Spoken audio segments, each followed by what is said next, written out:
Galera, hoje a gente vai conversar sobre uma história de amor entre a ventilação e a perfusão. Olha, quando eu fiz faculdade há muito tempo atrás, isso era um dos temas mais complexos e nunca ninguém conseguiu me ensinar corretamente o que era ventilação, perfusão, por que que isso gerava hipoxemia. Então, eu vou tentar simplificar ao máximo para vocês, contando uma história de amor entre a ventilação e a perfusão, o que é cada um desses elementos, beleza? O acoplamento entre a ventilação e a perfusão precisam ser perfeitos para que a gente realize corretamente nossa troca gasosa.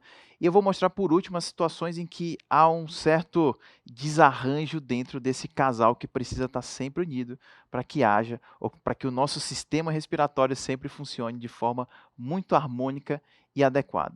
E por que que eu conto para vocês que é uma história de amor que eles nunca podem ficar separados? Porque basicamente a função desse acoplamento ventilação-perfusão é esse. O ar precisa entrar pelo alvéolo, ou seja, aquela pressão de O2 que tem no ar atmosférico, ele precisa preencher o nosso alvéolo de oxigênio. E esse oxigênio precisa ser transportado, ou seja, o resultado dessa ventilação alveolar precisa ser transportado para dentro do vaso, que é a nossa perfusão. Ou seja, se eu ventilo bem o meu alvéolo e eu tenho sangue, eu tenho hemácias para carregar esse oxigênio para dentro dos tecidos, eu consigo fazer metade da minha equação. Ou seja, eu preciso levar oxigênio, que é a molécula que vai fornecer energia para que haja o funcionamento adequado dos nossos tecidos.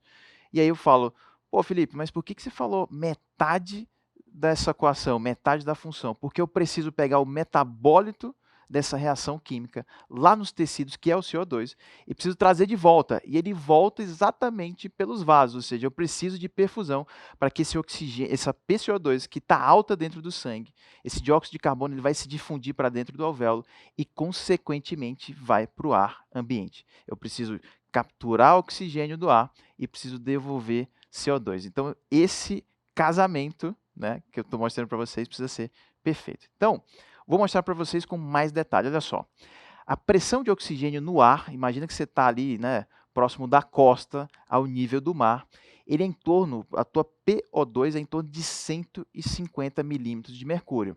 Olha só que interessante, aqui em cima, no início do nosso sistema respiratório, lá na sua traqueia, digamos assim, é em torno de 150. Beleza, mas dentro do alvéolo, dentro do nosso alvéolo aqui, que a gente está usando uma unidade alveolar, ele já cai para em torno de 100. Aí você fala: "Felipe, mas por que está acontecendo isso?" Porque dentro do alvéolo há uma mistura com os gases, por exemplo, há uma mistura com o CO2, há uma mistura com há um sistema de drenagem que a perfusão está sempre retirando moléculas de oxigênio para dentro do sangue. O resultado final, esse equilíbrio, essa equação se equilibra com a PO2 dentro do seu alvéolo de aproximadamente 100 milímetros de mercúrio. Beleza? Então, se o funcionamento é perfeito, esse oxigênio precisa agora ser transportado para dentro do sangue. Uma parte vai ser dissolvida no próprio plasma e outra parte vai ser carreada pelo nosso sistema de transporte. É como se fossem os nossos caminhões de transporte até os tecidos, que são as hemácias. Perfeito, esse é o cenário ideal. E por último, eles chegam aqui aos tecidos. Se a ventilação e a perfusão estão dialogando, estão de mão dadas, eu consigo pegar todo o oxigênio do ar ambiente e consigo levar isso até os meus tecidos de forma perfeita, sem ter nenhuma perda de eficiência. Beleza?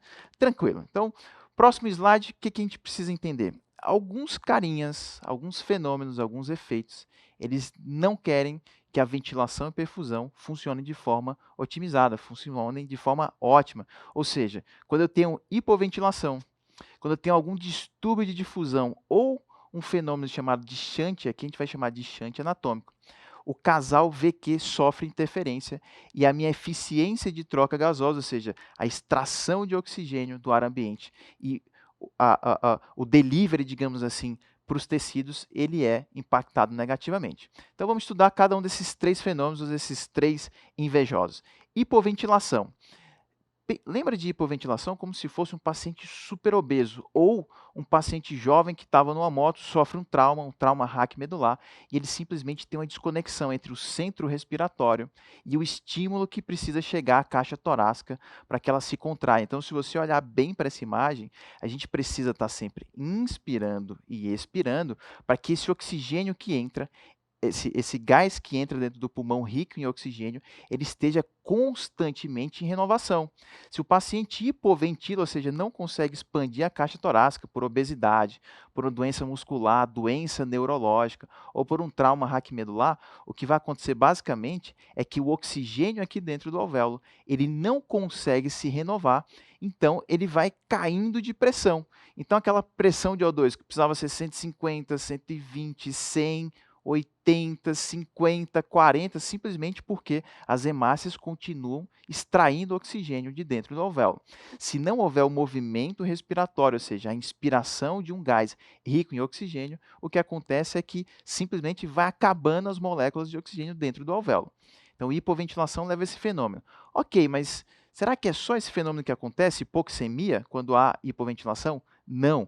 Lembrem-se que a nossa circulação, ou seja, a nossa perfusão, ela é responsável por tirar CO2, dióxido de carbono, lá dos tecidos, fruto do nosso metabolismo, e ele precisa entregar dentro dos nossos alvéolos, ou seja, existe um gradiente, uma formação de PCO2, e a hemácia vem e devolve para dentro do alvéolo. Então, paciente que não consegue renovar, ou seja, não consegue ter movimento respiratório, não consegue ter acesso a ar novo, ele tem basicamente uma queda da oxigenação, PO2 cai consideravelmente, e a pressão parcial de CO2, o PCO2, ele começa a subir, porque as hemácias estão aqui soltando CO2 o tempo todo, e não está havendo renovação desse oxigênio. Então, o fenômeno final disso é hipoxemia com queda de PCO2 e a marca registrada da hipoventilação é acúmulo de CO2. Então, se você vem aqui e mede a quantidade de CO2, você vai ver que ele vai estar alto, acima de 45 milímetros de mercúrio.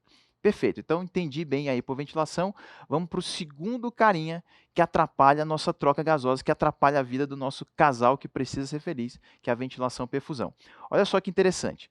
Eu tenho aqui, basicamente, a entrada, a ventilação alveolar. O meu alvéolo precisa estar o tempo todo recebendo ar novo e, por isso, eu preciso expandir minha caixa torácica.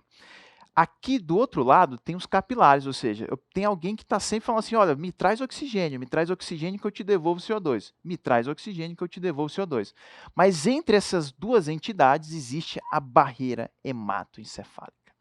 E se essa barreira tiver por algum motivo espessada, tiver diminuído de área, essa comunicação entre a ventilação e a perfusão se perde, ou seja, você rompe esse elo ou você dificulta esse elo, porque a ventilação precisa entregar oxigênio e a perfusão precisa entregar CO2. Então, se eu coloco uma barreira entre essas duas entidades, elas não se conversam, e aí eu não consigo trocar adequadamente nem o oxigênio, nem o CO2, beleza? Então, os déficits difusionais acontecem em vários cenários, por exemplo, edema agudo de pulmão. Se eu tenho líquido nessa barreira, ela fica espessa, o gás não consegue atravessar de forma adequada. Se eu tenho uma doença fibrosante, por exemplo, ela diminui de tamanho e perde eficiência. Então, os déficits de difusão são basicamente esses. E só para exemplificar bem isso aqui, galera, olha só. Esse é o cenário de difusão ideal. Eu tenho que ter uma membrana muito fininha, eu preciso ter ela muito ampla, eu preciso ter uma diferença de pressão entre os gases. Ou seja, eu preciso que essa área não fique espessa. Então, se você tem uma doença fibrosante, se você tem congestão pulmonar, ela fica mais alargada e o gás não consegue atravessar de forma adequada. Só para vocês terem uma ideia, nas doenças fibrosantes, se nós pegarmos o nosso pulmão, colocar ele todo num plano, a gente tem mais ou menos uma área de uma quadra de tênis. Se você pegar seus alvéolos, a área de superfície deles é mais ou menos correspondente a uma quadra de tênis. Quando você tem uma doença fibrosante, pode ser que essa área de troca ela se transforme, por exemplo, na superfície de uma quadra de ping-pong. Então você perde a área de troca gasosa, aquele princípio da toalha. Ela precisa, para a toalha secar, você precisa deixar ela toda estendida. Perfeito? Então, as causas que alteram a difusão, elas levam a uma piora da relação entre a ventilação e a perfusão e o impacto disso é hipoxemia. Beleza? Então, ficou claro para vocês? Tem que estar fininha, tem que ser bem grande, eu tenho que ter uma diferença de gases entre essas duas membranas. Perfeito, vamos para o terceiro mau elemento que dificulta a nossa troca gasosa. Lembra do shunt anatômico, que existe o fenômeno de shunt, que é outra coisa, existe o shunt anatômico. O que é isso? Se você olhar para esse coração, aqui as nossas câmeras direitas que vão receber sangue pobre em oxigênio, ou seja, desoxigenado. Se por um acaso eu tenho uma ruptura do septo interventricular, ou o mais comum, uma comunicação entre o lado direito e esquerdo através dos átrios, vai ter sangue desoxigenado que vai passar direto para a minha circulação sistêmica, vai passar direto para o lado esquerdo e vai ter acesso à nossa aorta e vai chegar lá nos tecidos com baixa concentração de oxigênio. Então, paciente cardiopata, cardiopatia grave, principalmente nas criancinhas que são cianóticas, é porque existe uma comunicação entre o lado direito pobre em oxigênio, que não vai passar pelo pulmão para se enriquecer dessa molécula e vai direto para o lado esquerdo e, consequentemente, para os tecidos. Esse tipo de shunt, você precisa ficar muito atento, porque mesmo que você dê altas concentrações de oxigênio, por exemplo, você põe uma máscara de Venturi 50% ou uma máscara com reservatório, esses pacientes não melhoram da oxigenação, porque basicamente o sangue desoxigenado vai passar direto do lado direito para o esquerdo e no esquerdo vai para os tecidos e você não consegue um bom efeito. Então, na nossa prática clínica, quando a gente dá muito oxigênio para um paciente hipoxêmico e ele não tem uma boa resposta, não aumenta a saturação, a gente sabe que esse paciente tem um shunt anatômico, ou seja, uma comunicação interatrial, uma comunicação interventricular. Então, são esses três elementos que fazem mal ao nosso casal. E mesmo assim, galera, que é a parte mais engraçada, mesmo assim, o V e o Q, o nosso Shrek, a nossa Fiona, eles nem sempre estão plenamente felizes. Eu vou mostrar isso para vocês, olha só. Aqui está o nosso oxigênio com alta concentração. Ele está lá com 150 milímetros de mercúrio, entra dentro do alvéolo. E olha que interessante, o que acontece? Eu não consigo difundir, ou seja, atravessar de um lado para o outro, do alvéolo para dentro do sangue, eu não consigo difundir todo o gás. Então, eu tenho uma pequena perda aqui. Ó. Esse degrauzinho significa dizer que eu não consigo difundir todo o gás que está dentro do meu alvéolo. Então, já tenho uma perda difusional. Perfeito? E aí, aqui, por exemplo, quando eu recebo o sangue venoso, por exemplo, das minhas artérias coronarianas, ou quando eu recebo das minhas artérias brônquicas, esse sangue vem venoso, pobre em oxigênio, e ele passa direto para o lado esquerdo. Ou seja, eu tenho, numa porcentagem muito pequenininha, um shunt anatômico, que é natural, todos nós temos um shunt anatômico. Então, eu perco um pouquinho na difusão, perco um pouquinho por um shunt anatômico, mas eu consigo, lá na minha pressão dentro do meu plasma, ou seja, a minha pressão de O2, quando eu coleto uma gasometria arterial, ela está em torno de 100 milímetros de mercúrio. E isso é suficiente para que eu consiga carrear, seja através do plasma, seja através das hemácias, o oxigênio para dentro dos meus tecidos. E o meu tecido vai agradecer, principalmente minha mitocôndria, que vai falar, opa, tem um material da melhor qualidade para produzir energia, perfeito? Então, nem todo casal é perfeito, isso é a coisa mais próxima da vida real. Perca um pouquinho de um lado, perca um pouquinho de outro, mas mesmo assim eles dialogam e conseguem suprir o mais importante, que é levar oxigênio para dentro dos tecidos e retirar CO2. Perfeito? Beleza, tranquilo. Já vimos o que é que atrapalha, o que é que funciona, o que é vida real. E aqui a parte mais importante dessa aula, que é o distúrbio VQ.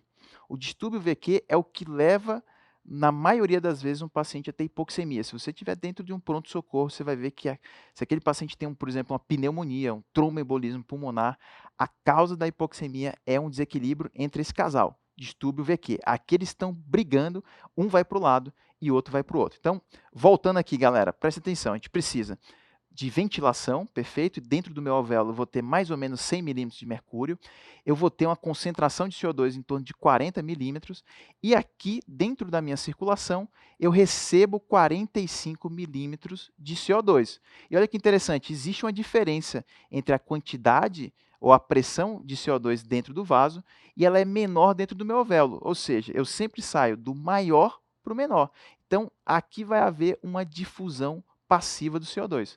Perfeito. E dentro desse mesmo vaso, eu tenho uma concentração de O2 em torno de 40. E dentro do meu alvéolo, em torno de 100. Mais uma vez, o oxigênio vai sair de dentro do alvéolo, da minha ventilação, para dentro da minha perfusão, basicamente por uma diferença de pressão, ou um gradiente. Esse é o cenário ideal. E como é que eu consigo, quando é que a ventilação briga com a perfusão e a coisa dá ruim? Primeiro efeito que eu chamo a atenção para vocês é efeito espaço morto. O que é o efeito espaço morto, Felipe? É, por exemplo, quando você tem uma pneumonia e o teu alvéolo fica cheio de porcaria. Você simplesmente não consegue ter uma ventilação adequada. Ou quando tem uma rolha de secreção. Se você olhar aqui para o B, olha que interessante, você tem uma rolha tapando o orifício da ventilação e, consequentemente, eu vou ter uma queda do O2. Por que eu tenho a queda do PO2, ou do oxigênio? Porque eu não consigo renovar o ar, tem uma rolha tapando. Esse é o que a gente chama de fenômeno espaço morto. Por que é espaço morto? Porque a perfusão está aqui, mas a perfusão passa e não consegue realizar uma troca gasosa adequada porque não tem oxigênio sendo renovado. E o que acontece naturalmente? Se eu estou lá sempre deixando o CO2 e não conseguindo extrair oxigênio, eu vou ter hipoxemia com elevação do CO2 ou do PCO2. Beleza? Efeito espaço morto. Preenchi meu alvéolo de porcaria, tem uma rolha tapando, não consigo renovar o gás dentro daquele alvéolo. Perfeito, Felipe. Tranquilo. Essa é a primeira forma de briga entre a ventilação e a perfusão. Agora eu vou te mostrar o outro extremo, que é o efeito Shunt. Ah, mas você já falou de Shunt? Não, eu falei de Shunt anatômico, quando existe uma comunicação anatômica entre um ponto e outro. Esse aqui é o efeito ou fenômeno de Shunt.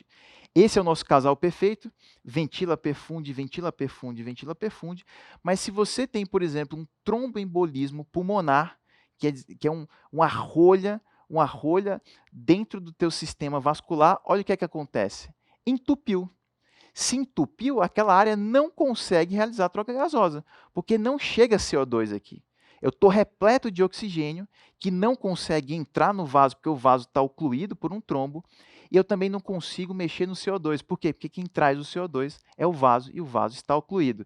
Esse é o efeito Shunt, que é muito comum nos pacientes com tromboembolismo pulmonar. Então, lembra de TEP para pensar em Shunt, e do outro lado, o outro fenômeno que nós vimos, o espaço morto, tem que lembrar, por exemplo, da pneumonia, tem que lembrar da rolha, corpo estranho e coisas do tipo, perfeito?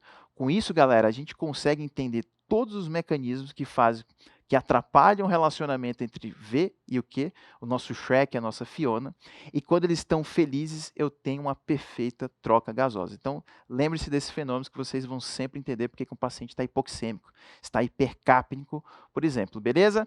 Então, resumo, agora vocês sabem como é que é feito o acoplamento ventilação-perfusão, vocês sabem como é que se perde esse acoplamento, quais são os mecanismos, e se vocês quiserem se aprofundar nesse tema, esses 2 livros de fisiologia respiratória são fantásticos, então leiam, que eles são muito legais e você consegue tirar todas as suas dúvidas.